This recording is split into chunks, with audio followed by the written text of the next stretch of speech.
C'est tout un défi en fait que nous avons ce matin parce qu'il s'agit de mettre la table de cette journée de réflexion.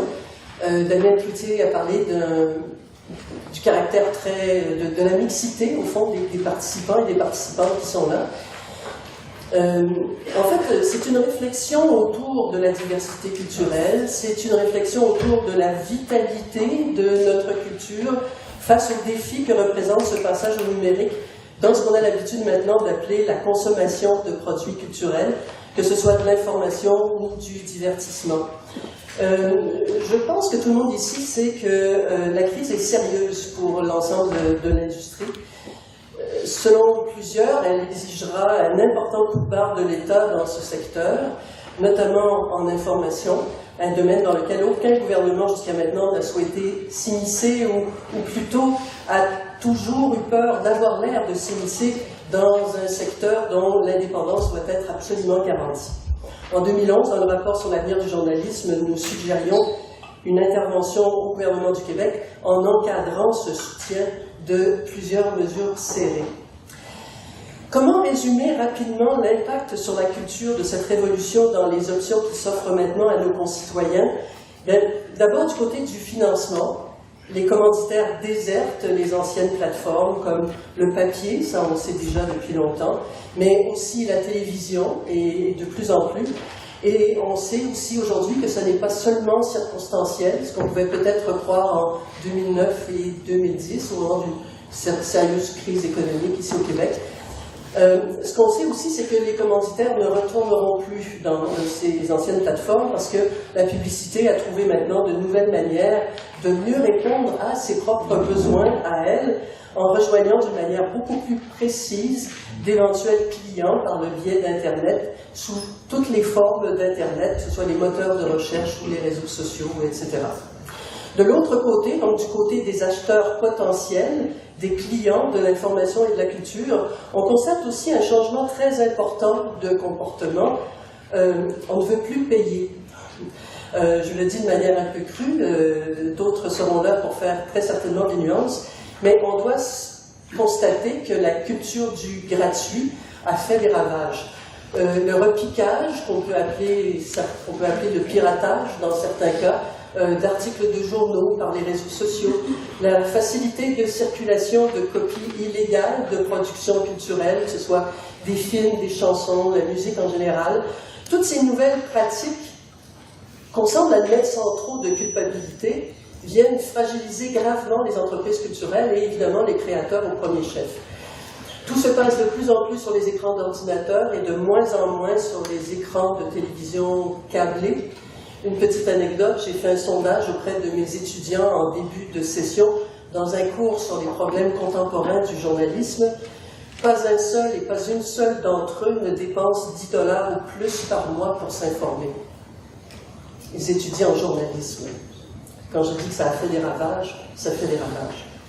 La popularité grandissante de nouveaux services étrangers comme Netflix, par exemple, qui échappent aux règles des entreprises culturelles d'ici. Entendez surtout que ça veut dire qu'il ne paie pas un sou de taxes au Québec et au Canada, vient s'ajouter à une crise qui est sans précédent dans notre histoire. Donc nous verrons ce matin avec nos participantes et participants l'état des lieux et quelles sont les réponses ou les répliques possibles dans un cadre comme celui-là.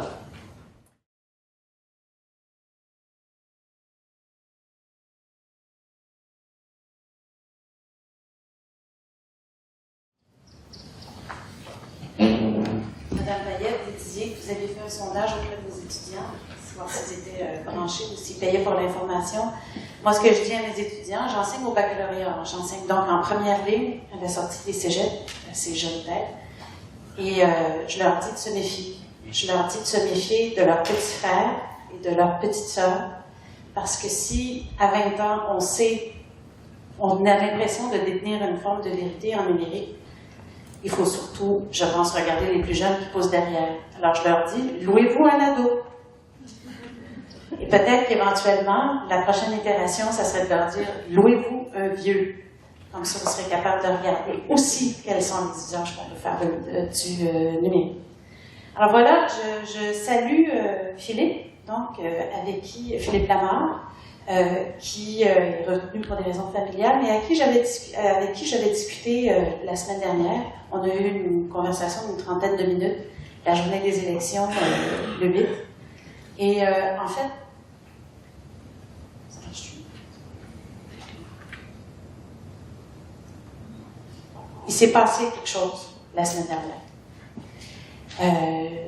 Il s'est passé beaucoup de choses qui ont remis en question une certaine forme de vérité, une certaine forme de justesse et une certaine façon de concevoir en fait le rôle des plateformes numériques dans tous ces chamboulements, dans tous ces bouleversements. C'était un peu compliqué. En fait, une des choses qui s'est... Excusez, ça marche pas? Oui, il faut laisser le curseur sur la display, je pense. Le New Yorker s'est trompé. Le 8 novembre. Il n'est pas tout seul à s'être trompé, mais le New Yorker s'est trompé. En fait, et j'étais sur Twitter, je suivais le déroulement de la soirée, et avec d'autres Twitter aussi leaders que moi, on a réussi à faire en sorte qu'il y ait un des tweets du New Yorker qui soit effacé, et qui a été donc effacé dans le courant de la soirée. Et le tweet en question, c'était celui-là. C'était que Leonard Cohen était américain. Leonard Cohen n'est pas un auteur américain. Ma réponse a été, en fait, pas que Leonard Cohen était canadien, c'était que Leonard Cohen était montréalais, avec un grand M. Alors, le tweet a été effacé, j'ai été retweeté, j'ai été aimé, et ça, c'est juste pour vous prouver, en fait, que le tweet a effectivement existé. J'ai été capable de faire une capture d'écran dans les heures qui ont suivi avant de rafraîchir mon navigateur, mon tweet. Et c'est donc un commentaire de Mathieu Streliski qui était à l'honnête.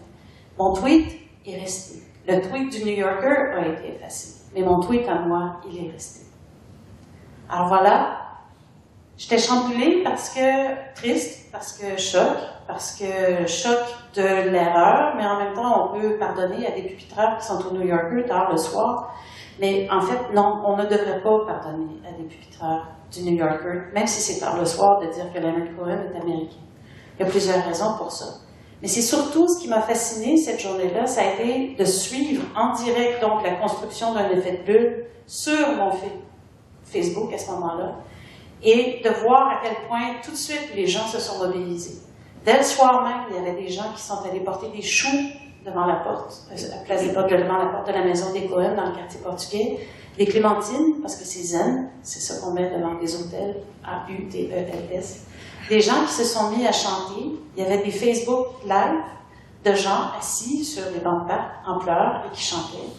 Et au fil des jours, donc, les fleurs se sont accumulées. Il y a même des gens qui sont grimpés dans un poteau de signalisation de nom de rue et qui sont allés rajouter une pancarte sur la rue Marianne en rajoutant tout simplement So Long par-dessus la pancarte, en rajoutant Marianne. Mais c'est surtout, moi, ce qui m'a en plus complètement fasciné, ça a été de voir à quel point Adam Cohen, en deuil, parce qu'on a su aussi donc, que Adam Cohen avait été enterré avant que les médias soient mis au courant de sa mort. Adam Cohen a publié un message de condoléances sur sa page Facebook, qui au moment où j'ai fait la capture d'écran, avait été repartagé 79 102 fois.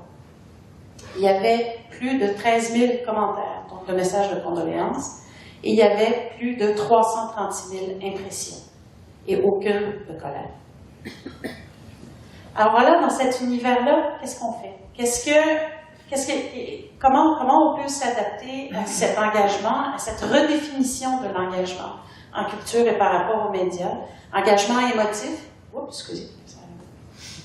engagement émotif, oui, mais surtout perte de vue, perte de contact. Est-ce qu'on est en contact avec une plateforme ou est-ce qu'on est en contact avec l'artiste?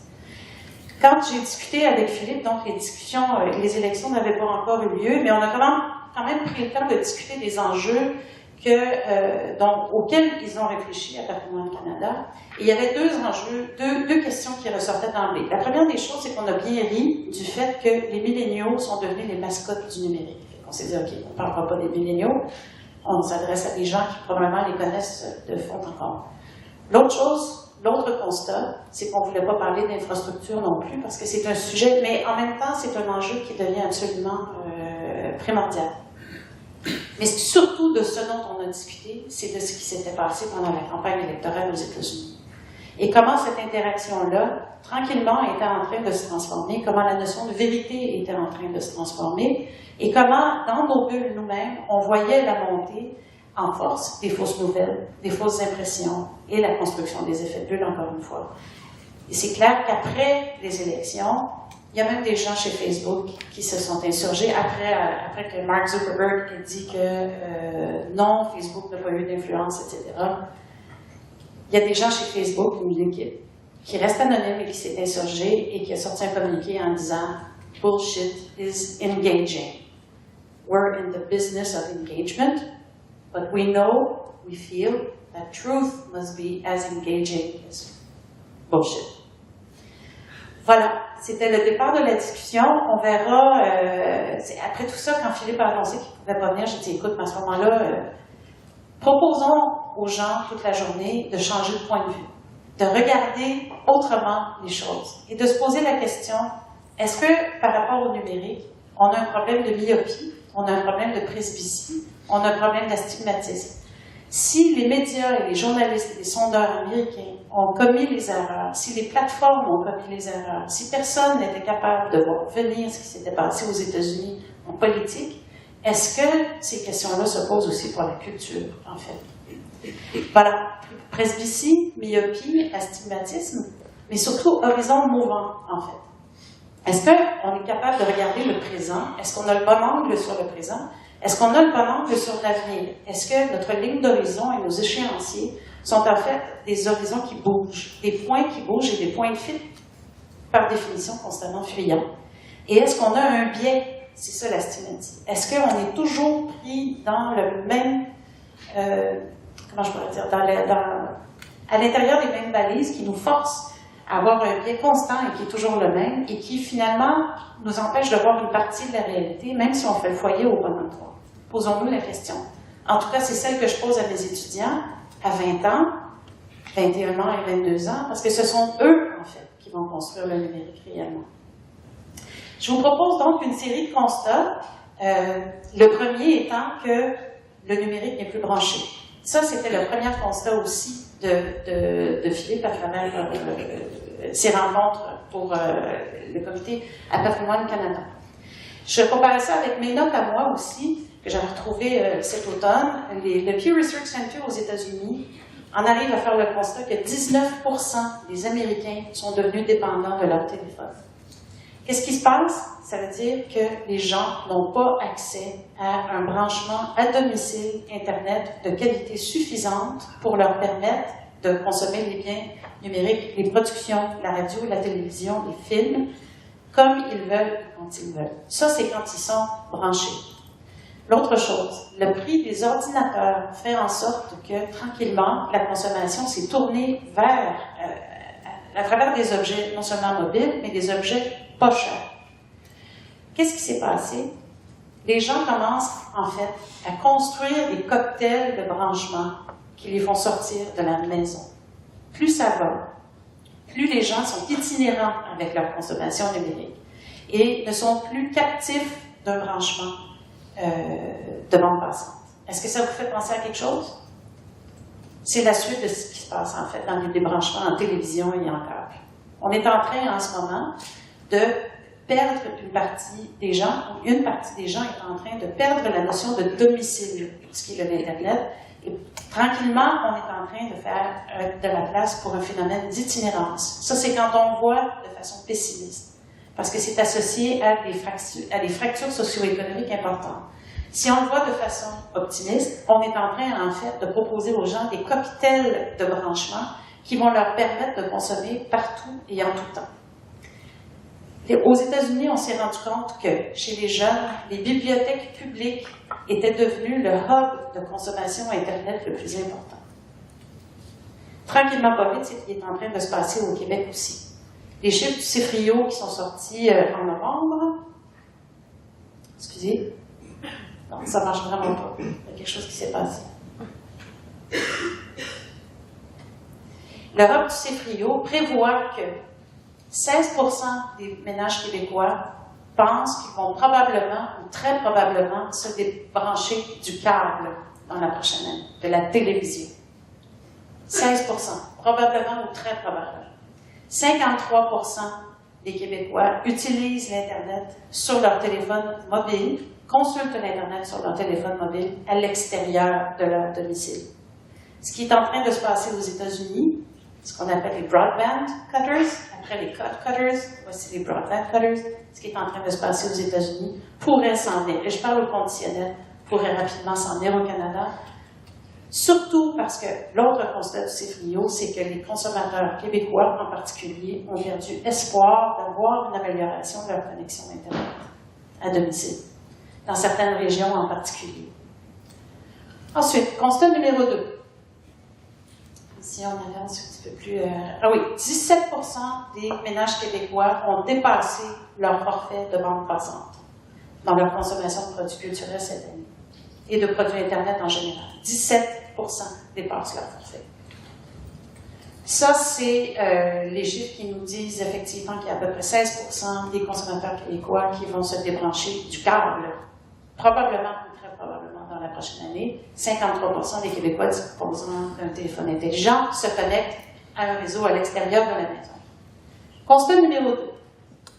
Philippe et moi, on est d'accord pour dire qu'on est rendu dans la 3e itération du téléphone. La première, c'est qu'un téléphone est un téléphone. La deuxième, c'est un téléphone est un appareil photo.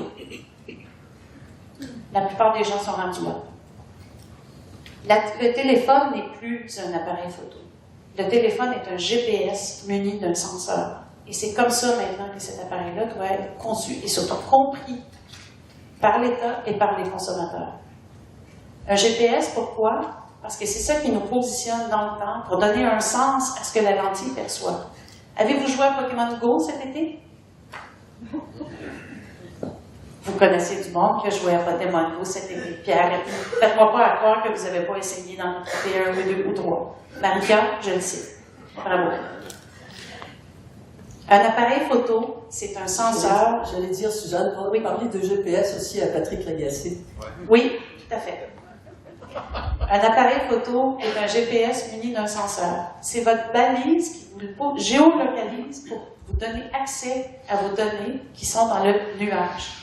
Et c'est comme ça que Samsung a décrit son nouvel appareil, la représentante de Samsung qui est dans le flux expérimental en réalité virtuelle et réalité augmentée. C'est comme ça qu'elle le décrivait pas plus tard que vendredi dernier à l'UTEC. Le téléphone, c'est un senseur. C'est un senseur de votre position dans l'espace. Et c'est ça qui donne un sens. C'est important qu'on se rappelle de cette notion-là, à mon avis. Non seulement c'est un GPS pour se positionner dans l'espace, mais on a besoin du GPS maintenant pour redonner la dimension d'interactivité à l'appareil. Constat numéro 3. Les pérenniaux sont là. Donc, Philippe et moi, on se moquait beaucoup des milléniaux, puis il faut dire que Philippe, c'est son fonds de commerce, en fait, les milléniaux, fait qu'il peut se permettre d'en rire, et on apprécie beaucoup cet humour. Et moi, j'enseigne à des wannabe milléniaux, en fait.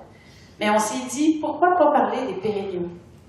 Les pérenniaux, ce sont les gens qui ont les mêmes comportements que les milléniaux, mais qui ne font pas partie, d'un point de vue marketing, d'un segment d'âge qui correspond aux milléniaux. Tous ceux qui sont nés à d'autres dates qu'entre 1984 et 2002.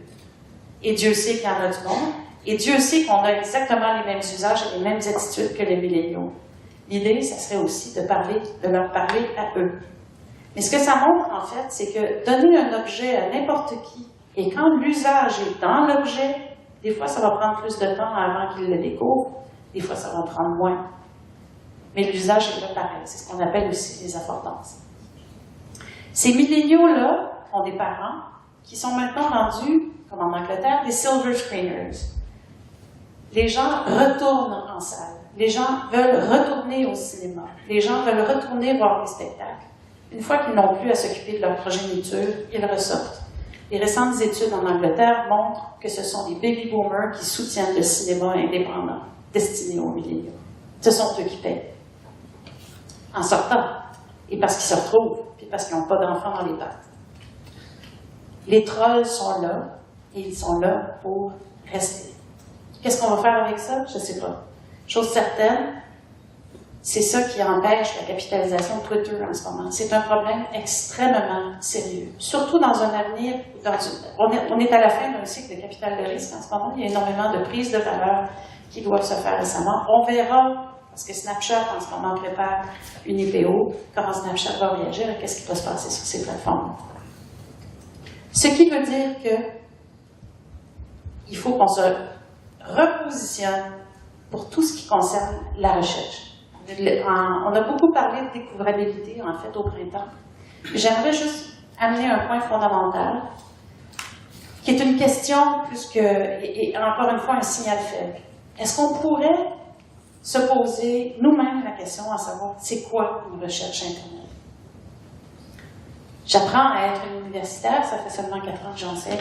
Ce qui est certain, c'est que méthodologiquement, une recherche, c'est d'abord et avant tout une question. J'ai souvent à mes étudiants, vous savez, vous ne vous servez pas de Google pour faire de la recherche, vous vous servez de Google pour vérifier l'orthographe d'un mot quand vous envoyez un courriel. Google est un correcteur orthographique, n'est pas un correcteur orthographique, c'est un système de vérification orthographique. La recherche, c'est poser une question. Est-ce qu'on va être capable, à un moment donné, de proposer des réponses qui ne soient pas des listes d'options? Les robots s'en viennent, les chatbots, les interfaces automatisées, eux, ils vont répondre à des questions. Ils ne vous proposeront pas une liste d'options dans lesquelles vous allez choisir. Ils ne vous proposeront pas une liste de réponses qui vont être référencées par l'usage que les autres en font. Ils vont, peut-être quand ils ne comprennent pas, ils vont vous répondre « Did you mean? » Que vouliez-vous dire? C'est ça qui semble. Et ça, ce que ça veut dire, c'est que les concierges, même les concierges automatisés, commencent à devenir empathiques. Et c'est ça qui fait leur attrait. Pour en avoir discuté, donc, aussi au Salon VR la semaine dernière, cette conciergerie-là doit être comprise. Ces robots-là qui répondent à nos questions en nous proposant ce qu'on aime, en nous faisant des inférences sur nos goûts, sur nos états d'âme, sur nos activités, sur nos cercles d'amis, c'est à eux finalement qu'on est en train de parler en ce moment. Quand on parle de données, de métadonnées et de web sémantique, c'est à eux qu'on s'adresse. Mais il va aussi, pour que ça soit efficace, qu'on comprenne qu'on est dans une économie de la distraction. On n'est plus dans une économie de l'attention. On est dans une économie de la distraction. Et j'amène ça et je fais une association avec la notion d'empathie parce qu'on va se poser beaucoup de questions sur l'impact de la réalité virtuelle et de la réalité augmentée sur le journalisme, entre autres. Qu'est-ce qui s'en vient? Est-ce que la réalité augmentée est le Graal de l'empathie pour le journalisme? La réponse qui est sortie des rencontres la semaine dernière, c'est plutôt que la réalité augmentée, c'est le Graal de la non-distraction. C'est que vous devenez complètement captif. Et l'empathie se fait naturellement après, vous n'avez qu'une seule chose à penser. Dernier constat, Philippe et moi, on est d'accord là-dessus. Attention, il y a d'autres mutations technologiques qui s'en viennent et qui risquent de faire en sorte que certains systèmes, techniquement, soient, encore une fois, obsolètes. Bien sûr, on parle de blockchain, entre autres, de la chaîne de blocs, ce qui s'en vient. Je ne rentrerai pas dans les détails techniques parce que ce n'est pas suffisamment abouti, en fait, pour que je puisse le comprendre comme il faut moi-même. Par contre, c'est sûr et certain que ça va être disrupteur et ça va être disrupteur dans plein d'univers. Mais ce que ça veut dire, et c'est comme ça qu'il faut le comprendre, c'est qu'on est rendu technologiquement et dans les réflexions sur les monétisations possibles du numérique, on est en train de se poser la question et de revenir aux origines en se disant, coudonc, le système de partage pair à pair, celui qui a installé la gratuité, celui qui a fait en sorte que les chaînes de valeur ont été disruptées, que les modèles économiques ont été disruptés et que les comportements des consommateurs ont été disruptés. Est-ce qu'il y a quelque chose à faire avec ça? Parce que c'est clair, comme disait Mme Payette, on ne peut pas revenir en arrière sur un système de gratuité. Par contre, est-ce qu'on peut s'organiser pour qu'on ait capté une forme de valeur et surtout une forme de vérité dans le partage pair à pair? Les technologies qui sont basées là-dessus sont des technologies qui devrait faire fonctionner la prochaine itération, qui est celle des systèmes de confiance. Donc 3C, curation nécessaire, conciergerie à comprendre et confiance à mettre en place. La question de la confiance, pour boucler la boucle, on revient à ce qui s'est passé la semaine dernière aux États-Unis. Merci.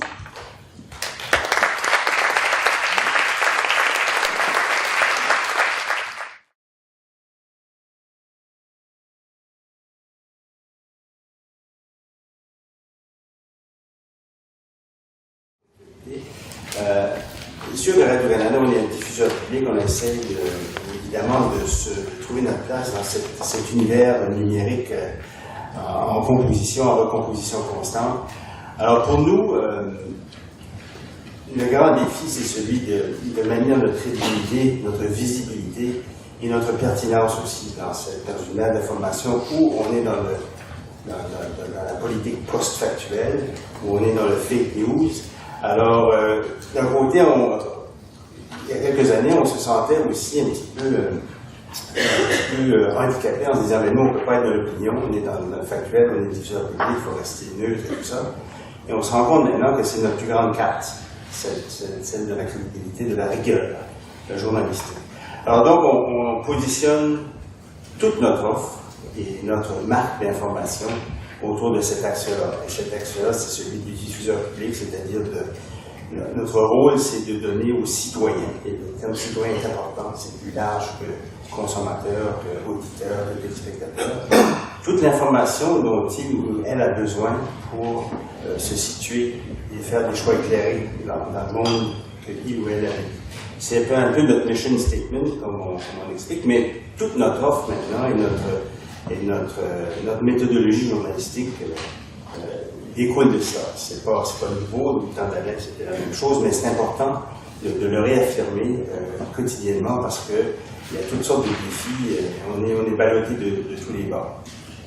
Alors écoutez, ce nouvel environnement, pour nous, il y a 5 nouveaux éléments. C'est peut-être pas les seuls, mais ceux qui nous interpellent. On est devant un environnement où il y a de nouveaux joueurs. Toutes sortes de gens se disent journalistes maintenant. On n'est plus circonscrit à la communauté qu'on avait auparavant.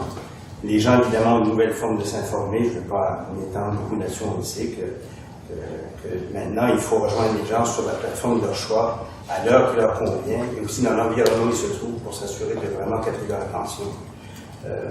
Il y a de nouvelles attentes du public aussi. Les gens s'attendent maintenant à beaucoup plus de transparence, ce qui n'est pas mauvais en partant, mais ça veut dire qu'il faut vraiment expliquer beaucoup mieux ce qu'on fait et pourquoi on le fait. Alors, ça, c'est un défi qui est quand même intéressant. Un autre grand défi, c'est que les plateformes ne nous appartiennent pas tous. Auparavant, on avait la télé, on avait la radio, même dans le premier temps d'Internet. On contrôlait les plateformes sur lesquelles on diffusait notre information. Maintenant, et la dernière itération du Facebook Live est devenue déjà un cliché en moins d'1 an. Fait que notre information se trouve sans qu'on le sache parfois, sur des plateformes qui ne nous appartiennent pas, qui sont rediffusées, ballotées, partagées. Alors pour s'assurer de maintenir la crédibilité de cette information, de s'assurer aussi qu'elle est encore associée à Radio-Canada, c'est des défis énormes. Et le dernier point, évidemment, c'est que le modèle financier dans lequel on est à repenser. Et ça, à Radio-Canada, on a quand même une certaine protection parce qu'il y a le réinvestissement de partie des fonds publics, évidemment. Beaucoup dans le parti comme Brian Barnes et les autres patrons de presse qui tentent de faire survivre des médias dans ce contexte-là. Alors, qu'est-ce qu'on fait comme stratégie de contenu pour s'assurer qu'on se démarque et qu'on est associé à une marque de journaliste qui est crédible? Au cours de la dernière année, à Radio-Canada, on a séparé le journalisme en deux. Plutôt que de demander aux journalistes de tout faire, toutes les plateformes durant la journée, de nous faire de l'enquête, du breaking news et du Twitter, on a décidé de séparer l'information en 2 grands axes. Le premier, c'est l'information continue.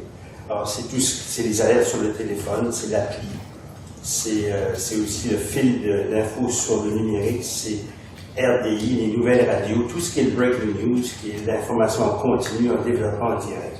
Alors, il y a des journalistes qui travaillent dans ce secteur-là, ils peuvent aller dans le secteur l'autre, mais quand ils sont dans ce secteur-là, ils font que ça. Donc, ils se concentrent sur ce qu'il y a de nouveau, ce qu'il y a de dernier heure. Le deuxième axe qu'on a développé, c'est le journalisme d'impact. En fait, où on regroupe tout ce qui est le journalisme qui essaye d'expliquer, qui essaye d'aller plus loin. Tout ce qui est le journalisme d'enquête, d'approfondissement, la vérification des faits, le journalisme original aussi. Par exemple, dans notre couverture américaine, c'est le reportage terrain qu'on a fait en Virginie ou dans les banlieues de Cleveland. C'est le genre de journalisme qui va se retrouver dans les grands téléjournaux, dans les grandes émissions de radio, dans les émissions d'affaires publiques. Ça concerne aussi tout ce qui est les affaires publiques comme enquête ou découverte, ou enfin les 7 ou 8 titres qu'on a dans ce secteur-là. Alors, ça nous a permis de clarifier à la fois la façon dont on produit l'information et la façon dont on la présente aussi.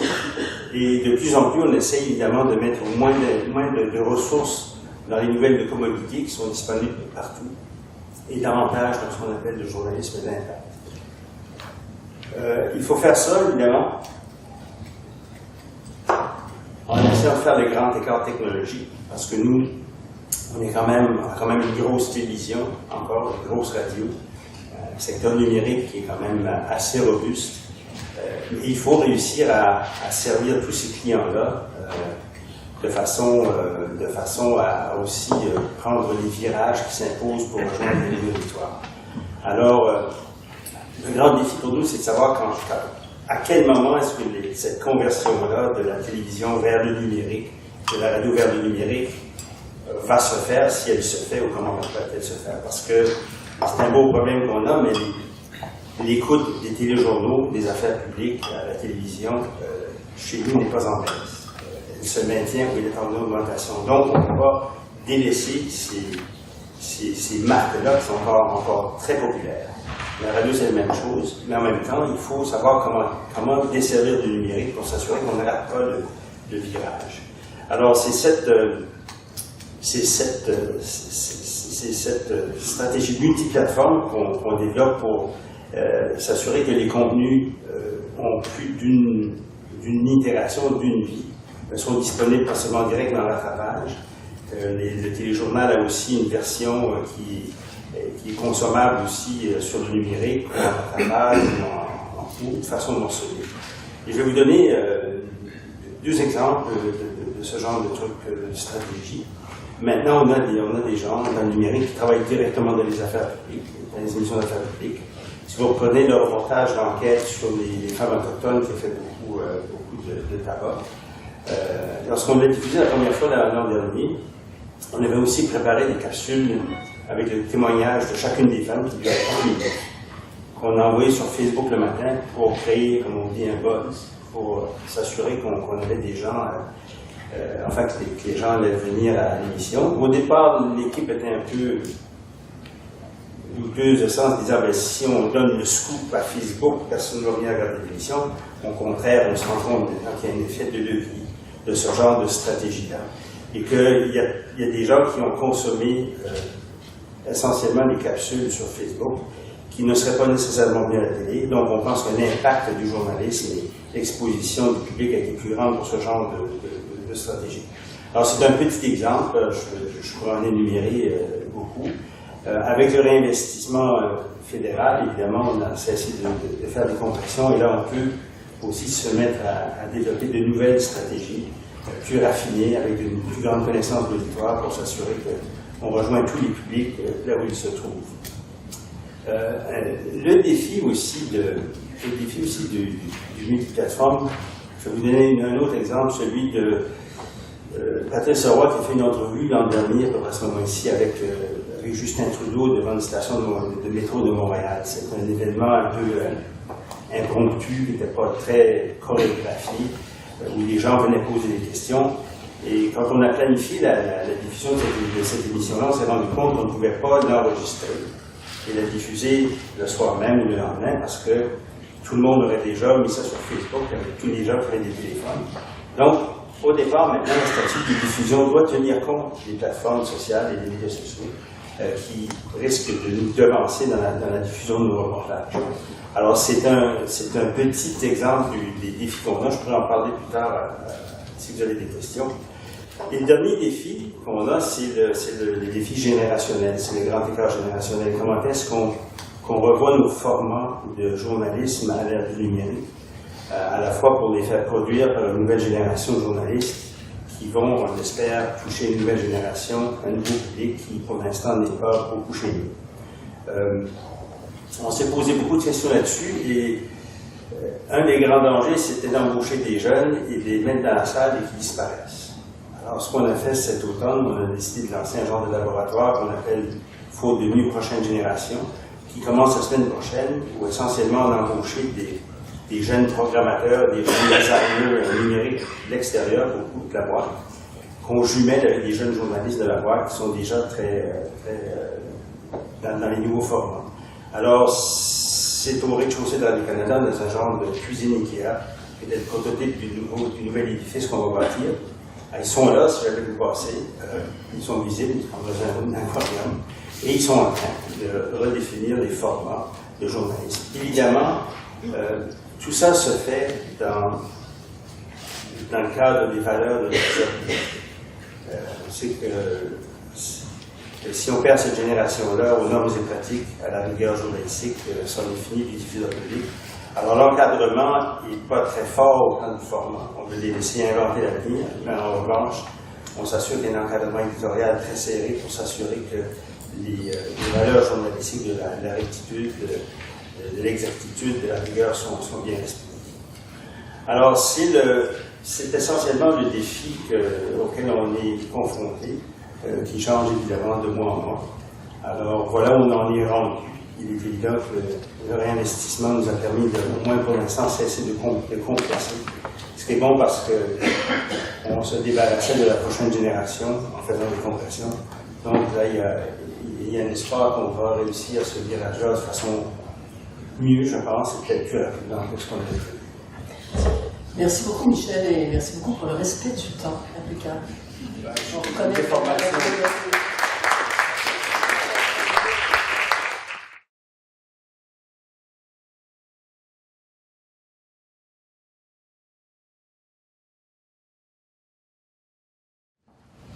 Bonjour, ça fait toujours plaisir d'être ici à Laval, mon amant notaire, et j'aimerais vous dire aussi que c'est un plaisir d'être ici avec mon ami Florian Sauvageau, que je connais depuis longtemps, et merci de l'invitation du Centre des médias et de la chef de l'UNESCO.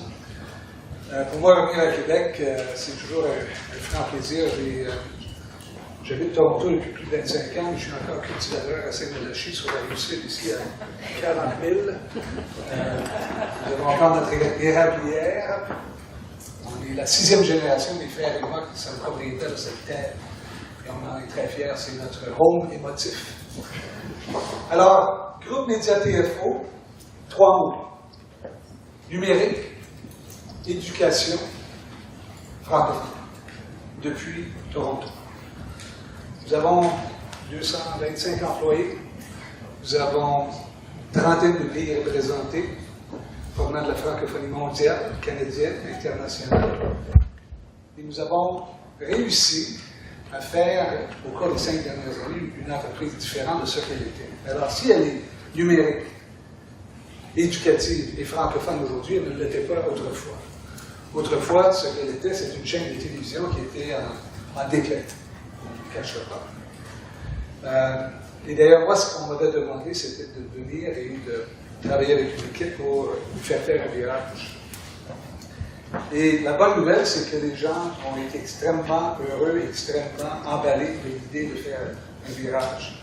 Sauf que je ne vous cachais pas que l'état des lieux, au début, c'était pas propice nécessairement à un virage tout de suite en partant.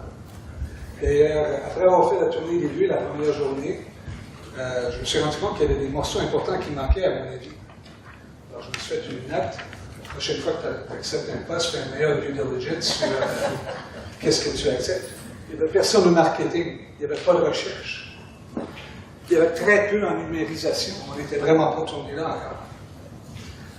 Mais les gens se sont emballés sur le projet parce qu'on a vu que c'était la seule façon de pérenniser une entreprise publique, éducative, francophone en Ontario. Et pérenniser pourquoi? Parce que notre principale source de financement provient du ministère de l'Éducation. Nous en avons développé d'autres depuis, mais c'est l'essence. Et la préoccupation pour moi, n'ayant pas de recherche et n'ayant pas de données, c'est comment je rends des comptes si on m'augmente? Où est notre redevabilité? Comment on démontre que les argents investis rapportent, et rapportent dans une mesure appropriée pour justifier la continuité, sinon pas la croissance. Alors, ce qu'on a fait, c'est, je vous raconte ça très rapidement, on a fait un virage. On a fait un changement de culture. On a fait avancer et adopter de nouvelles conventions collectives. On est passé de la fonctionnalité simple dans les descriptions de poste à la multifonctionnalité. Et les gens se sont précipités à la chose. Pourquoi? Parce qu'ils se rendaient compte que le téléphone que vous avez dans la main a plusieurs fonctionnalités et on n'appelle pas quelqu'un d'autre lorsqu'il vient le temps de se servir du calendrier ou de faire appel à l'Internet. On s'en sert nous-mêmes. Et d'ailleurs, si on voulait offrir à ces gens-là un avenir sur un marché du travail en pleine évolution, il fallait les former à faire autre chose et à découvrir de nouvelles capacités et d'aller plus loin. Alors, l'innovation, ça passe par le contenu, principalement. Et nous avons essayé d'identifier les principaux leviers d'innovation qui nous permettraient d'aller justement rejoindre ces publics. Mais ces publics où allons-nous jouer? Nécessairement, c'était mobile. C'était clair comme l'eau de roche. Pas besoin de se le poser longtemps, cette question. D'ailleurs, encore aujourd'hui, on note, en octobre 2016, la première fois au monde, tout le trafic Internet a basculé du desktop au mobile. Tout le monde le savait, et là, c'est fait. Depuis octobre 2016, on ne tourne plus en arrière.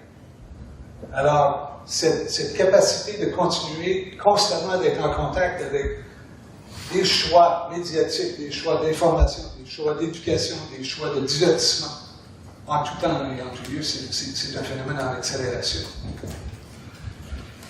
Le contenu pour nous, chez nous, c'est d'engager ce public apprenant, francophone, de l'Ontario premièrement, mais vu que on habite ces plateformes numériques, c'est clair que tout le monde peut nous consommer. Et nous avons développé différents accès et nous avons privilégié certaines démarches. On a travaillé très fort sur YouTube.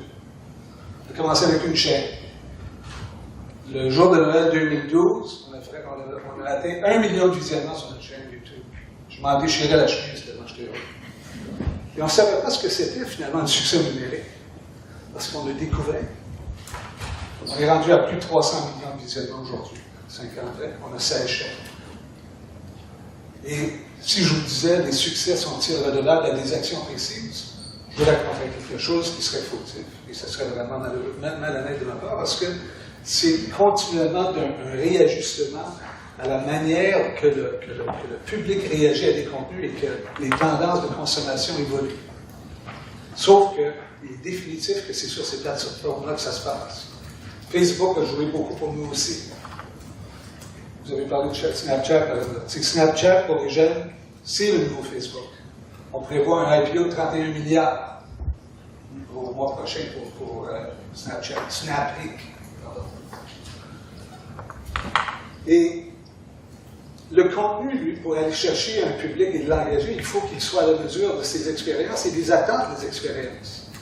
Je vous fais rouler une petite vidéo, très courte, qui a été réalisée chez nous, 1er novembre. Je veux ce coussin.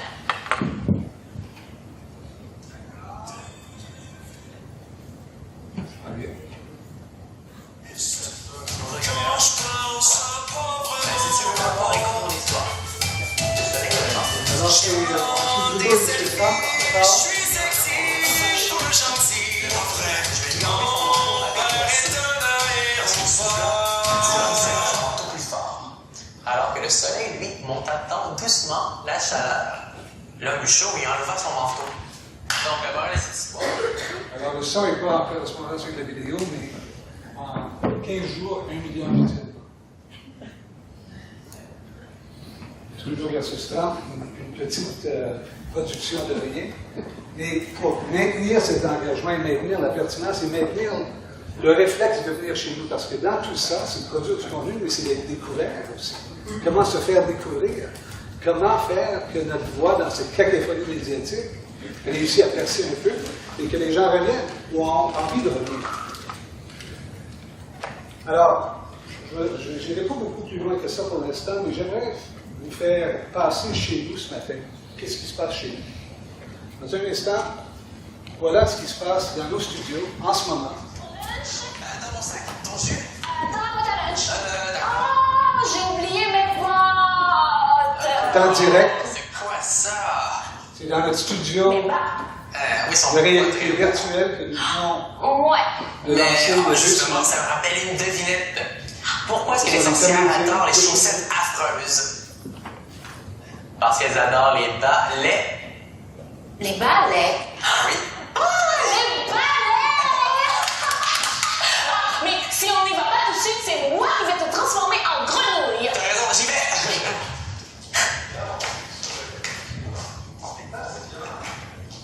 Je la présente tout simplement pour vous montrer qu'une petite entreprise comme nous, De ce côté, maintenir sa pertinence, doit continuellement chercher de nouvelles façons de produire. Nous faisions des productions studio, nous en faisons maintenant de nouveau dans un studio virtuel. Le studio a été constitué, c'est un amalgame de ressources nouvelles, d'outils technologiques, de logiciels qui proviennent surtout du monde du jeu. Pourquoi? Parce que notre public jeune est très interpellé par les plateformes de jeu et les logiciels de jeu. Alors, on a fait le tour et on a développé un nouveau système. Chez nous, nouveau, et puis on pense au monde. D'ailleurs, la SMPTM, que les gens de la diffusion connaissent ici, s'en viennent chez nous le mois prochain. Ça, c'est le groupe de George Lucas, les ingénieurs en broadcast et en diffusion, parce qu'ils veulent voir ce qu'on a fait. Ils en ont entendu parler par les fournisseurs. Les fournisseurs de la plateforme qu'on a développée sont canadiens, anglais, croates, turcs. Puis il y a des startups là-dedans. On ne sait pas s'ils vont exister dans 2 ans, mais il fallait prendre des risques. Et l'idée derrière tout ça, c'était nous devons offrir à nos publics des contenus qui vont les faire revenir, qui vont les faire découvrir, qui vont les faire qui vont leur donner un sentiment d'engagement qu'ils ne trouveront pas nécessairement ailleurs. Alors, le prix de l'innovation, pour nous, est très important. Je termine en vous disant ceci. C'est pas évident d'être une entreprise numérique, éducative et francophone à Toronto. Mais surprenamment, il y a énormément de demandes pour du contenu éducatif francophone. Nous avons établi des ententes, en plus de la distribution sur les plateformes numériques, nous avons établi des ententes avec des joueurs à l'international. On a commencé en Louisiane. On est allé vendre notre produit là-bas. Ça nous a permis de faire une autre démarche sur ce qui est possiblement la plus importante plateforme numérique éducative en Amérique, PBS Learning Media. À compter du printemps prochain, tous nos contenus, dont ceux développés dans le studio que je vous montrais tout à l'heure, seront disponibles sur leur plateforme en français, parce qu'il y a une demande pour ça imagine-vous. De quel endroit? Du Utah, de la Floride, de Washington, de Minnesota, de New York. Il y a des demandes pour des contenus francophones de ce type. Et nous, on est prêts à leur offrir, et on est prêts à développer des collaborations avec des joueurs comme ça. Le numérique nous a permis de voir l'avenir avec des yeux complètement nouveaux. C'est ça qui est l'histoire de TFO et de son virage. Si nous avions été confinés à un paradigme analogique, nous serions morts. C'est certain. Mais le numérique nous a permis de nous redécouvrir, de nous réinventer, de repartir sur un nouvel élan qui est fantastique et plein de possibilités. Merci de votre attention.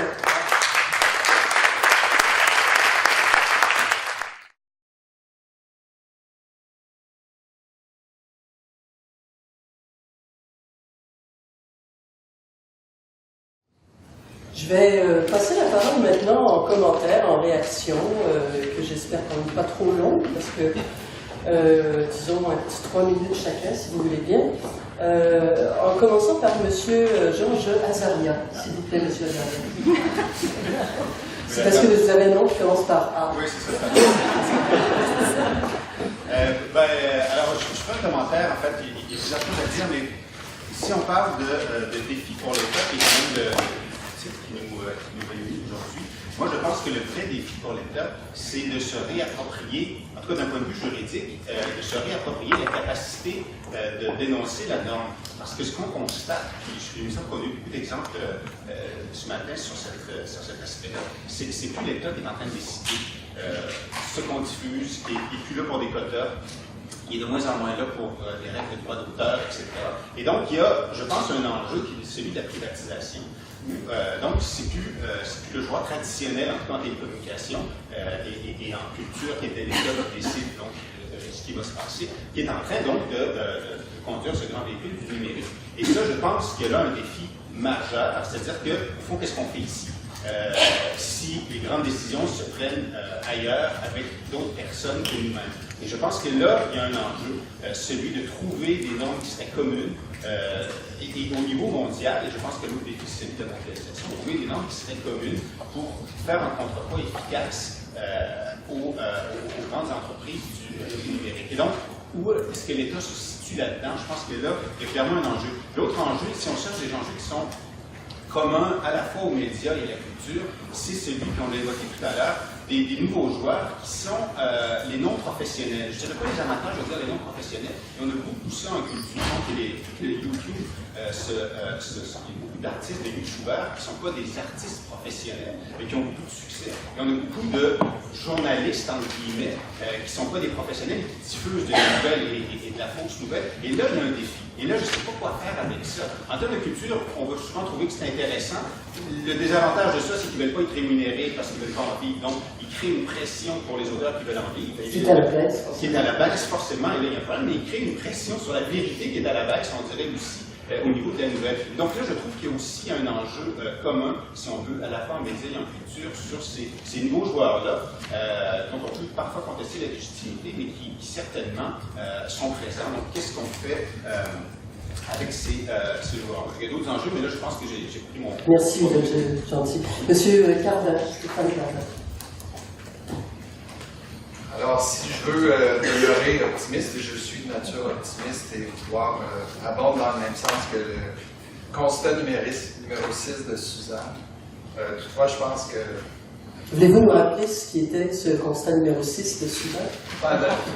La confiance, essentiellement, et peut-être de penser pouvoir revenir aux idées de source de l'Internet et du faire. On peut le souhaiter, mais qui veut la paix prépare la guerre. Et je pense que, pour faire écho un peu à ce que vous avez dit, oui, le rôle de l'État, certainement son rôle par les conventions dont on discute ce matin. Mais je pense que l'industrie aussi, moi je représente plus le secteur des industries culturelles que des médias, mais je pense que là aussi, on a un rôle à jouer et il faut agir avec énergie, avec rapidité, à chercher des consensus plutôt qu'en termes de lobby. Je crois toujours essayer de tirer notre épingle du jeu pour notre secteur particulier de l'industrie. Alors moi, si je peux vous lancer quelques termes en ce qui rapidement que je considère assez cruciaux. Je pense que au-delà des grandes conventions dont on a discuté, il est impératif de maintenir le financement à la culture, pour voir selon quelle forme. Impératif de maintenir l'autre pan de ce grand édifice qu'on a conçu il y a une soixantaine d'années, c'est-à-dire financement et réglementation, mais une réglementation qui convient au XXIe siècle. Je pense qu'il faut se soucier des revenus qui alimentent notre capacité à soutenir la création, mais je ne pense pas que ce soit la solution miracle où tout réside justement dans une augmentation de ces revenus. Je pense qu'il faut se soucier de différenciation au niveau des plateformes canadiennes. Évidemment, comme certains des intervenants, là où les gens migrent, pour la plupart, en ce moment, les plateformes sont américaines et de plus en plus deviendront chinoises. Moi, j'ai appris récemment dans un voyage en Israël qu'une entreprise emblématique américaine comme Dick Clark Productions est maintenant une propriété chinoise. Et je pense qu'on va en voir de plus en plus. Je pense qu'il faut se soucier de fidélisation des auditoires. Et dans ce sens, je pense que le travail que Glenn a fait à TFO est un exemple remarquable de ce qui peut être fait, qui devrait nous redonner confiance. Et pas pour me faire le porte-voix de ma ministre, Mme Joly, mais je pense qu'il faut aussi se soucier de partenariat, d'exportation. Je ne dis pas encore une fois que la solution passe par l'extérieur. Il faut d'abord produire des contenus de qualité pour nos propres auditoires. Mais je crois qu'il faut se soucier de partenariat, d'exportation et d'essayer de tendre vers la pérennité. L'objectif n'est pas la pérennité des entreprises, mais de tenter d'abonder vers une certaine pérennité, je pense aussi, serait dans l'intérêt de l'ensemble du l'emploi. Merci beaucoup. Madame Drouin, maintenant, s'il vous plaît. Un petit 3 minutes. C'est difficile, c'est très difficile. Hein? Vous pourriez revenir. Oui, C'est on la va première revenir. 3 minutes. Première chose, la culture de la gratuité. Je pense qu'il faut peut-être redire ça autrement. Gratuité des contenus, mais pas gratuité de l'accès. Hein? Je pense qu'il faut arrêter justement il faut vraiment peut-être repositionner comme il faut le fait que tout cet accès-là n'est pas gratuit. Les gens paient 200 $ par mois à peu près pour avoir accès à cette culture-là. Et il faut le dire et le redire que cette gratuité-là vient avec un coût. La gratuité des contenus vient avec un coût qui est très important pour les familles, de façon générale, à peu près 200 $. Et ce coût-là augmente. Les derniers chiffres du CRTC à ce sujet-là démontrent que le coût a augmenté de 14 $ à peu près en 3 ans. Et les gens, il n'y a personne qui s'est débranché d'Internet parce que ça a augmenté de 14 $. Et moi, je suis sur Netflix, oui, je suis abonné à Netflix, je le dis, on m'a augmenté de 2 $, je n'ai pas débranché. Alors, on nous fait peur aussi avec le fait qu'il faut augmenter l'accessibilité, c'est donc important, il ne faudrait sûrement pas augmenter le coût de cet accès-là parce que ça pourrait faire débrancher les gens et c'est rendu un service essentiel, l'accès à Internet. Et il faut voir qu'il y a des augmentations et les gens continuent à être branchés sur Internet. Mais étrangement, le Canada, c'est au Canada que ça coûte le plus cher de tous les pays de l'OCDE, après avoir été le pays où ça coûtait le moins cher. Oui. Il faudrait peut-être regarder la structure de cette... regardons de ce côté-là, peut-être. Oui, ça c'est la première chose. La deuxième chose, le défi, je ne suis pas heureuse de ce qui arrive, évidemment, dans le domaine de l'information. Hein? Mais je vous dirais que pour quelqu'un qui vient du milieu de la musique, qui vit avec ces réalités-là depuis 15 ans, et qui a perdu des parts de marché immenses, on a perdu 57 de parts de marché, les ventes de disques baissent de 25 comparativement à l'année passée. Nous, on est vraiment dans le point, on a passé le point de bascule. Heureux de ce qui arrive en information. L'information remet en cause aussi notre capacité d'avoir des démocraties vibrantes. Et peut-être que ça va faire bouger les dossiers culturels. Peut-être que ça va être un nouvel élément du puzzle, parce qu'on vit tout à fait la même chose, qui va peut-être nous aider en culture à faire enfin bouger le gouvernement. Ça, mais je ne suis pas heureuse de ce qui arrive, mais en même temps, on va s'en servir. Plus on est nombreux, plus on est fort. Oui, c'est ça, mais c'est ça. C'est malheureux qu'on doive attendre si longtemps pour faire bouger les choses. Et la dernière chose que je dirais pour l'instant, c'est cette fameuse, en écoutant Mme Lortie, et en écoutant, j'ai entendu la ministre hier, la ministre donnait, j'étais à l'International Institute of Communication hier, et la ministre Joly était là, et il y avait un dialogue avec elle, où elle parlait encore de cette fameuse neutralité du net. Pour justement dire le fait qu'il fallait faire attention de ne pas intervenir à cause de ce sacro-saint principe de neutralité du net. Je vous avoue que quand j'entends Mme Lortie, quand on lit bien des choses sur ce sujet-là, on s'aperçoit qu'il n'y a rien de moins neutre que le net. Alors, il faudrait peut-être arrêter de prendre cet argument-là pour ne rien faire. Le net est biaisé complètement. On peut peut-être essayer par des mesures gouvernementales, réglementaires, législatives ou je ne sais trop, essayer de rétablir un équilibre et apporter d'autres billets que nous, on trouve importants, comme les billets sociaux ou les billets culturels. Alors, arrêtons d'utiliser cette neutralité du net pour rien faire. Merci beaucoup, Mme Drouin. Monsieur Jutras. Oui, je vais utiliser le chemin lancé par Solange sur les biais. Je voulais réagir à l'intervention de Suzanne Lortie concernant la recherche qualitative et la recherche quantitative. En fait, on a constaté, et elle a évoqué indirectement les élections américaines, le Brexit, les élections canadiennes, l'incapacité des firmes de sondage finalement, de prévoir ce qui se passe. Donc, il y a un problème fondamental dans les firmes de sondage, et elle a évoqué un peu la raison pour ça, c'est la perte de domicile. Donc, aujourd'hui, toutes les firmes de sondage n'arrivent pas à prédire correctement les choses. Et pourtant, Suzanne a utilisé plein de données venant de firmes de sondage. Dans quelle mesure ces données-là sont fiables? Toute cette question de fiabilité, elle est fondamentale, et on se retrouve donc dans une situation où même l'État, et les journalistes aussi, avaient un problème d'accès à la donnée probante, à la donnée fiable. Et de ce point de vue-là, le petit rôle que nous, on essaie de jouer au niveau de la culture, on est confronté à cette problématique-là. Est-ce qu'on utilise suffisamment les organismes publics pour jouer leur rôle de production de données probantes? Je pose vraiment la question parce qu'on est affecté de plein fouet par cette problématique-là. On n'a pas les ressources qu'il nous faut, mais en même temps, je vous pose la question, vous avez besoin de données probantes et celles-là ne sont pas nécessairement disponibles, mais il y a un problème fondamental, c'est qu'on n'arrive plus aujourd'hui à utiliser des sondages et à faire que les sondages nous disent la réalité et la vérité. Donc, il y a beaucoup de travaux à faire de ce côté-là, et ce que nous, on veut faire, ce qu'on tente de faire en tant qu'agence statistique, c'est de produire de la donnée probante réelle. Et ce n'est pas qu'en exploitant de la donnée administrative ou du big data qu'on va faire, il y a un méchant travail de réflexion à faire pour arriver à ces résultats-là. Voilà.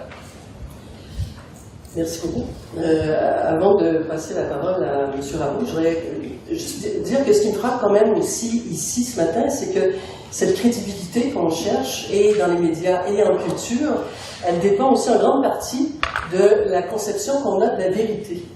Et là-dessus, personnellement, c'est ce qui m'inquiète le plus dans l'avenir, c'est que cette notion de vérité, cette notion d'expertise, dont notamment M. Jutras vient de parler, elle est mise à mal. Et une petite anecdote, je commence un de mes cours d'analyse critique de l'information en demandant aux étudiants, en posant aux étudiants la question que Pierre Bourgault posait à la fin de son cours en communication, c'est-à-dire, est-ce que toutes les opinions se valent? Et je vous rappelle qu'en fait, les journalistes ont comme fonction de hiérarchiser les opinions, hein, et les expertises. Et j'ai un flottement qui dure une bonne grosse vingtaine de minutes, parce que les étudiants sont extrêmement confus par rapport à tout ce qui leur arrive et par rapport à ces expertises qui sont mises à mal, peut-être un peu plus dans la région de Québec qu'ailleurs d'ailleurs, mais ça donne un résultat qui est celui-là, et que la vérité n'est plus aussi évidente qu'elle l'a déjà été quand on était rationnel. Je passe maintenant la parole à M. Rabault. Oui, moi j'ai retenu le cas penchant.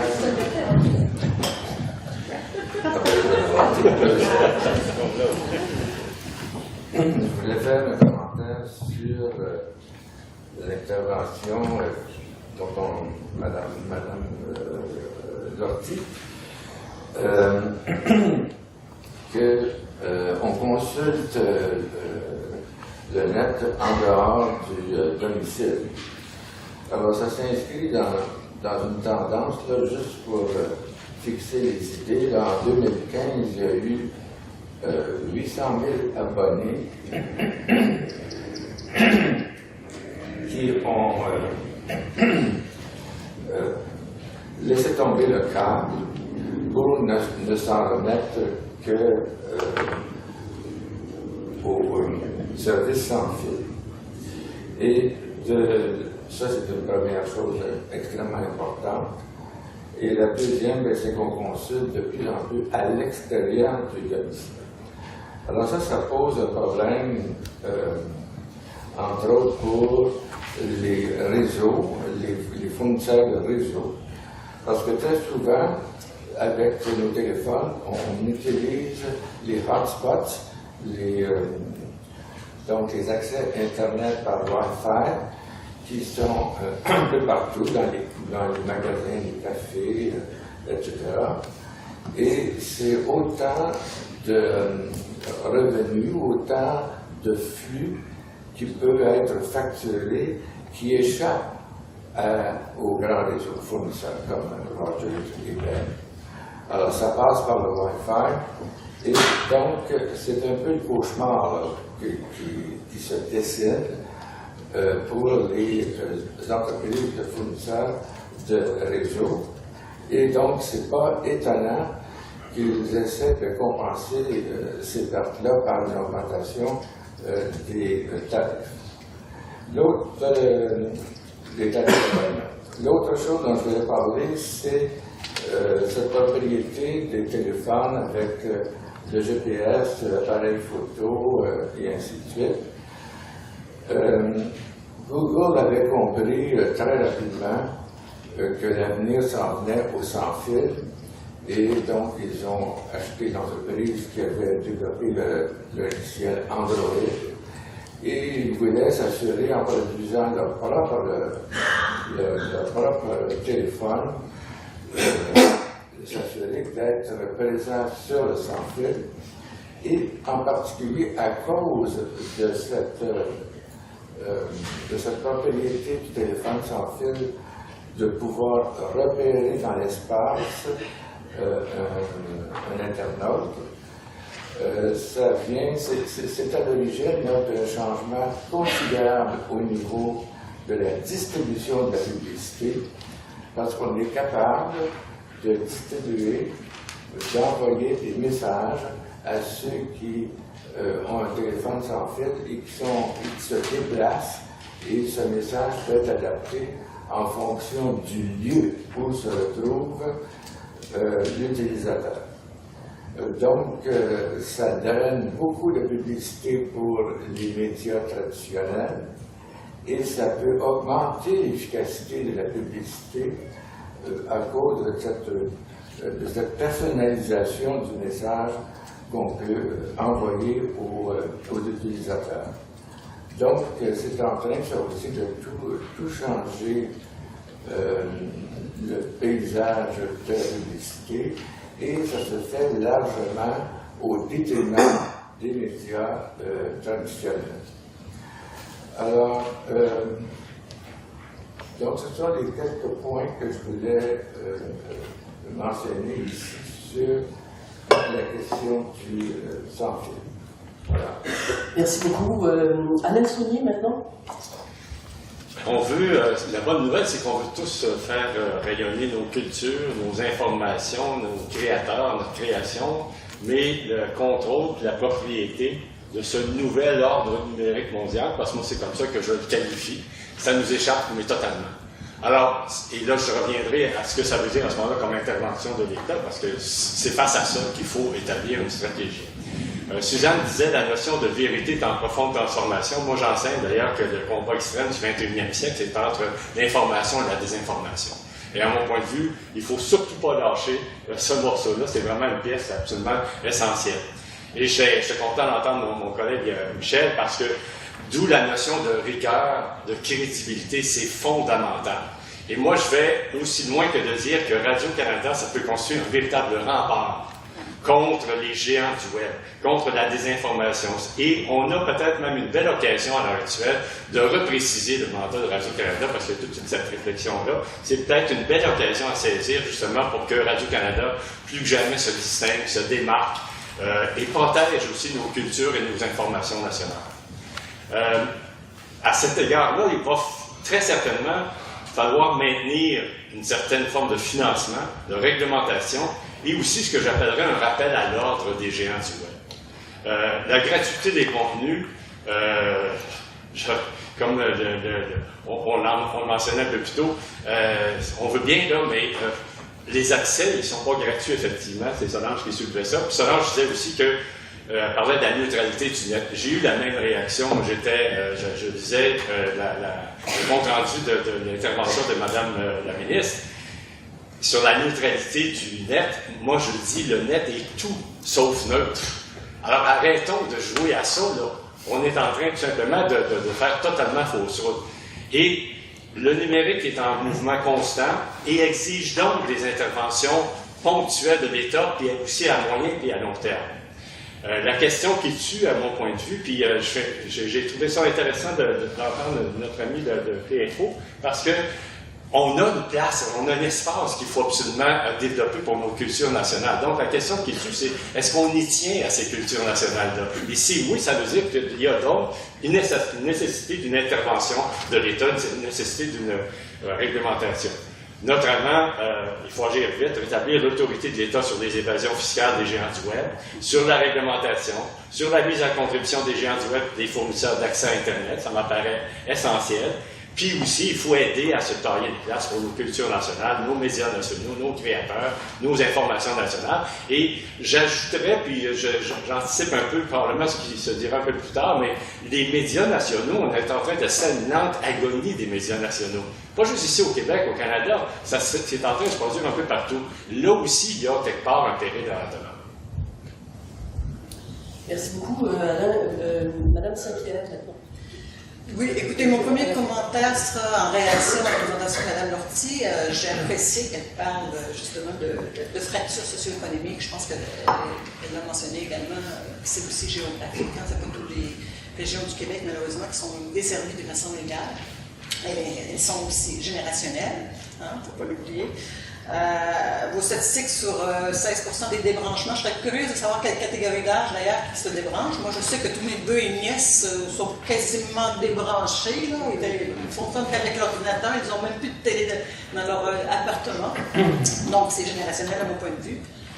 Avez-vous des données pour ça? Oui, bien, dans le feuillet du CIFRIO, en fait, j'ai juste mis sur le site du CIFRIO, donc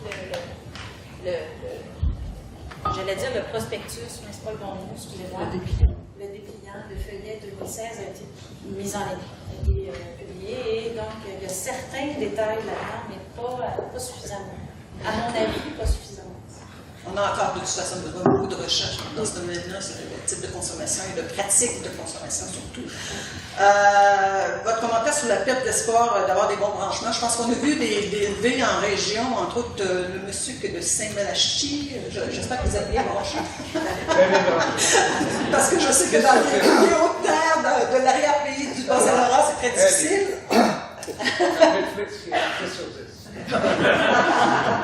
J'ai vu des reportages où un maire expliquait qu'il devait sortir de sa municipalité pour aller sur une montagne pour faire des appels téléphoniques par cellulaire.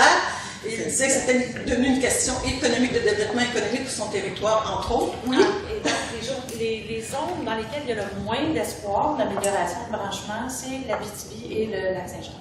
Bon, ben voilà. Est-ce que je peux ajouter que je suis à 20 minutes au nord de Québec et que mon téléphone ne rentre pas bien? Ben voilà. Bon, donc, ceux qui ont des inégalités, vraiment des fractures, même au Québec même, mais dans les régions, entre les générations, donc il y a beaucoup de travail à faire de ce côté-là, je pense.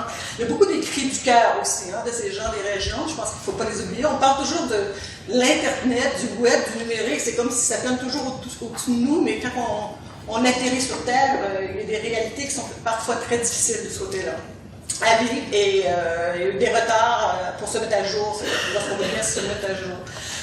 Mon deuxième commentaire, pour faire vite, c'est par rapport à la présentation de Michel Cormier sur justement le journalisme d'enquête. Bon, de ce côté-là, je dois vraiment féliciter Radio-Canada avec toutes les coupures qu'ils ont subies depuis une décennie sous le gouvernement conservateur, de pouvoir nager hors terre et hors de l'eau et pouvoir encore faire de ce type de reportage. Alain et Michel peuvent vous dire que ça date des années 90. Ben, voilà. C'était d'abord sous un gouvernement libéral. Voilà. Fait que, bon, voilà. Fait que si on a des médias nationaux qui sont encore capables de faire du journalisme et d'avoir de la transparence dans le reportage, ben bravo. C'est peut-être une commission d'enquête d'aujourd'hui, hein, une commission publique d'enquête. À défaut d'en avoir d'autres qui devraient avoir lieu, à mon point de vue. Quant à la présentation de M. O'Farrell sur les médias TFO, sur tout le virage à culture, le changement de culture pour atteindre un public francophone, sur l'idée de produire des contenus qui répondent aux attentes de leur communauté, qui réussissent à attirer et à maintenir la consommation, les consommateurs. Moi, je vous poserais la question de quel type de contenu répondez-vous et comment allez-vous chercher cette information-là pour préparer, pour maintenir, si on veut, l'attente auprès de ces consommateurs-là et répondre à leurs attentes. Je vais arrêter là pour l'instant. Merci. Je passe la parole alors à Jonathan Roberge. Oui,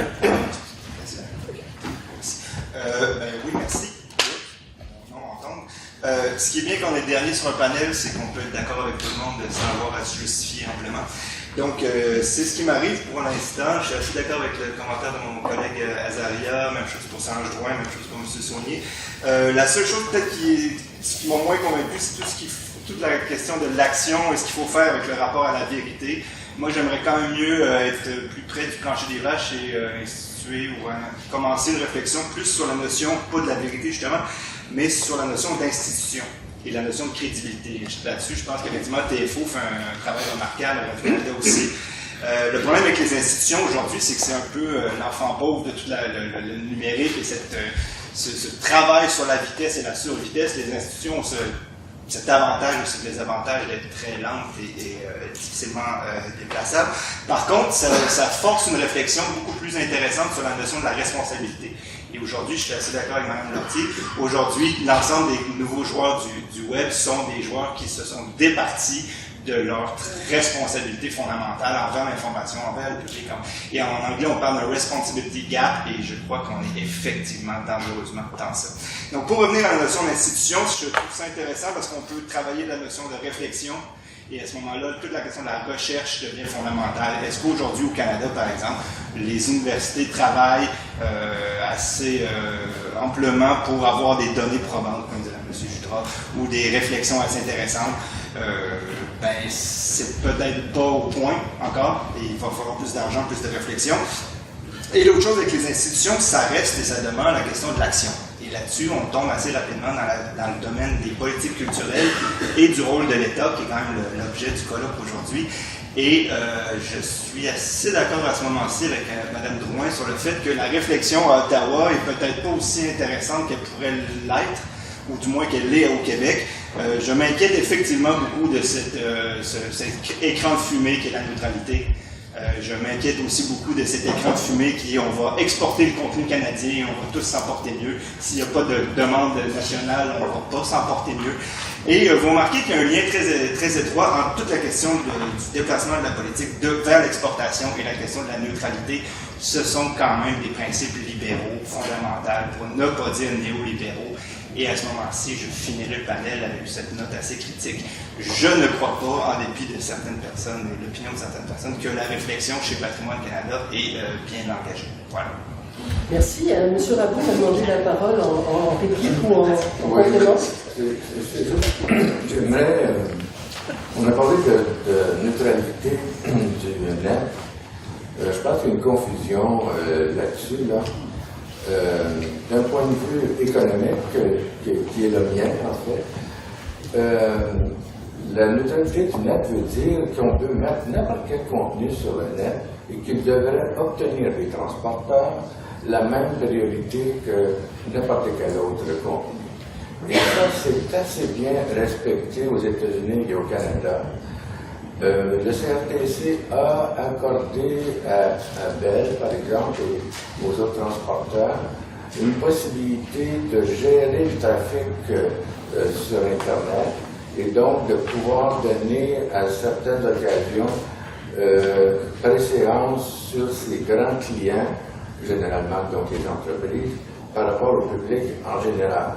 Mais ce n'est pas fait de façon excessive.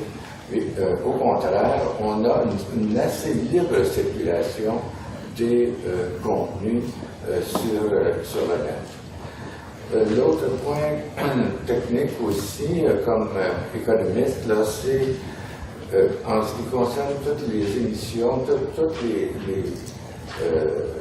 la culture qui circule sur le web. Pour pouvoir attirer l'attention donc d'internautes, il faut compter sur les effets réseau. Or, Internet est l'outil par excellence pour créer des effets réseau. C'est-à-dire que quand une nouvelle ou un écrit ou peu importe un blog sur le web devient intéressant, il va générer d'autres commentaires et va se créer ces effets réseau où disons, un morceau une pièce de culture qui a été mise en ligne devient de plus en plus populaire. Et c'est ça également qui, c'est une des difficultés, si vous voulez, que l'on a avec le web, qui est créateur des effets réseaux qu'on ne peut pas contrôler. Un mot en conclusion alors. Et donc, ces deux aspects ici du web dont il faut prendre conscience. Merci beaucoup. Et Mme Drouin, rapidement. Je veux juste réagir sur ce que vous dites sur la neutralité du net. Je suis tout à fait d'accord avec vous que c'est la notion de base de la neutralité du net, mais les gens, plusieurs personnes, je n'aimerais pas de nom, qui étirent justement cette notion-là et lui fait perdre complètement de son sens. Là, maintenant, la neutralité du net, c'est que le fait que les consommateurs aient accès à tout sur le net sans aucune discrimination. Il y a même une décision, je ne me rappelle plus où, là, malheureusement, je n'ai pas ma source. Je suis désolée, peut-être qu'elle est fausse de toute façon. Mais que même on se sert de cette notion-là pour dire que les consommateurs doivent avoir aussi accès aux services légaux et illégaux. Parce qu'on avait bloqué un service illégal et au nom de la neutralité du net, on a dit non, il faut absolument que le bon peuple ait accès à tout, incluant les services illégaux. Donc oui, neutralité du net, mais c'est tellement rendu n'importe quoi qu'on l'utilise justement tous les autres. Merci beaucoup. Maintenant, je vais passer la parole à la salle. Nous avons commencé en retard et nous avons pris un petit peu de retard. Donc les deux retards additionnés vont nous enlever un petit peu de temps pour la salle. Néanmoins, si vous voulez vous rendre au micro, vous identifier et commenter, poser une question aux panélistes.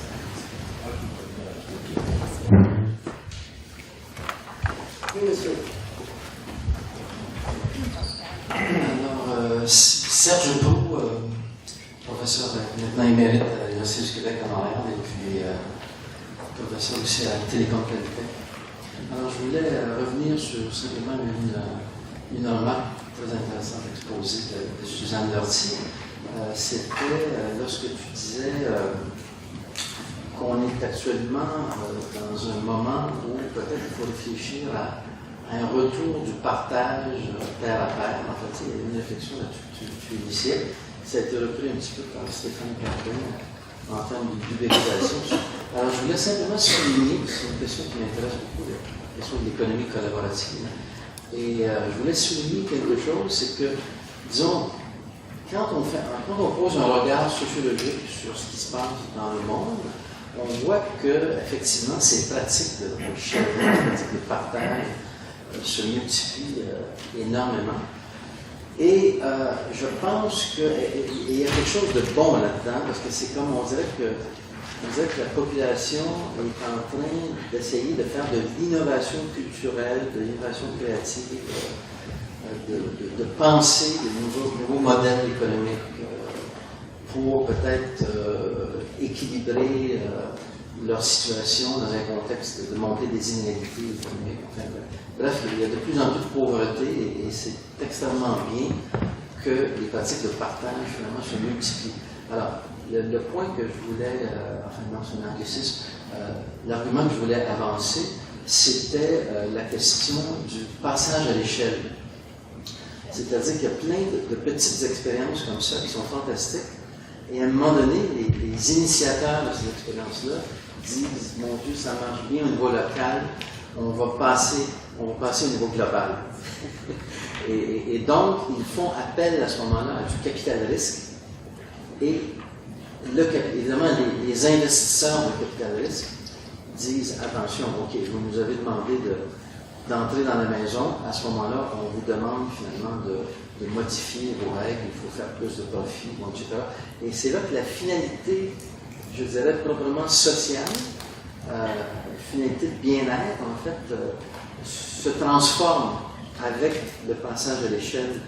Et là, on se retrouve effectivement avec des plateformes de partage qui sont gérées par des acteurs externes, souvent situés en Californie.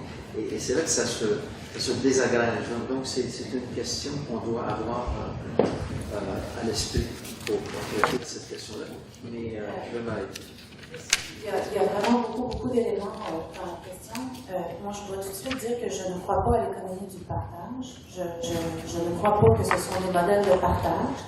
Je crois que ce que le père à père pourrait transmettre en fait à la génération future, c'est bien plus des questions de confiance. C'est-à-dire que la validation des droits de propriété, par exemple, sont validés par un réseau et non pas validés selon une chaîne de valeurs traditionnelle en chaîne de titres traditionnels. Je pense que le capital de risque est parfois dangereux, parce que ça, c'est un autre aspect de la question, en fait, parce qu'il n'a pas de volonté de pérennité par définition. Maintenant, il y a d'autres types de capitaux auxquels on peut réfléchir pour ce genre d'entreprise et ce genre d'organisation. Il y a du capital patient, puis on est en train de rentrer dans les obligations d'épargne sociétale, etc. Il y a, entre autres, le cinéma du pacte qui pourrait se pencher sur un modèle de ce genre-là, etc. Mais là, on n'est plus en train de réfléchir en termes de prise de valeur, mais on est en train de réfléchir en termes de retombées et dividendes. Ça, c'est deux positions complètement différentes. Pour conclure, merci Serge pour la question et pour la remarque parce qu'elle est importante. Je ne crois pas qu'une plateforme comme YouTube, ou certainement pas Uber, à mon avis, c'est pas l'économie du partage, c'est une économie de colocation. Excusez-moi, mais ça n'empêche pas le fait que ce soit agréable à utiliser et efficace. Mais c'est d'abord et avant tout un trip algorithmique de livraison. Là, ça donne qu'ils font de la livraison de personnes. À un moment donné, ils font de la livraison de d'autres choses. C'est de bouffe, depuis toujours de marchandises. L'économie de partage est basée sur puis le pair à pair, c'est basé sur le fait que des morceaux de fichiers sont répartis sur un réseau. En fait, c'est ça le pair à pair. Il y a un tracker, un fichier qui a le mode d'emploi pour rassembler tous ces morceaux-là ensemble. Radiohead a essayé de monétiser ce principe-là en vendant ces cartes routières, en fait, en vendant les trackers, en donnant accès à ça. Ce qui veut dire qu'on n'est pas en train de passer par le système traditionnel de diffusion, mais qu'on utilise des outils qui ont été développés par des collaborateurs. Ça, il y a des nuances à faire, et j'ai compris. Merci, je vous arrête de toute façon. D'autres remarques, commentaires, une question? Oui, monsieur. Oui, bonjour.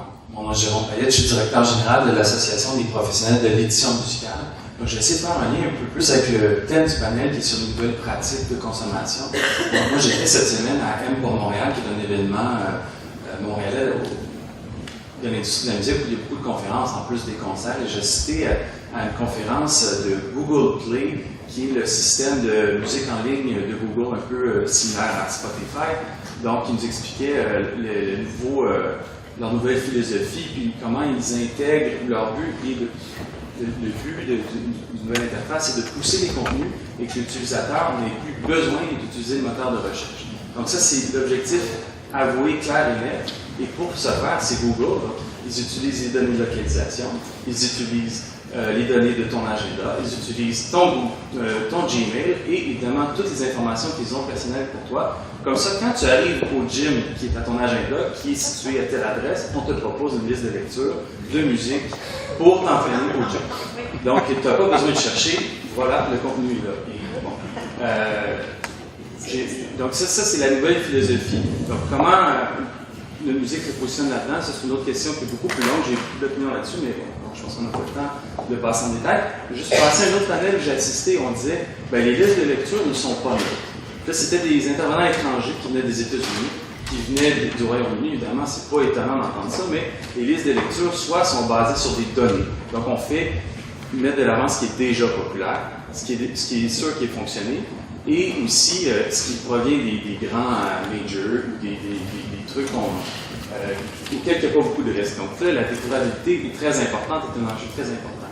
Mais vous savez, moi, ce qui ne m'inquiète pas tant, ce qui m'inquiète, la technologie n'est pas la partie la plus inquiétante au moment actuel. Pour moi, c'est l'idéologie.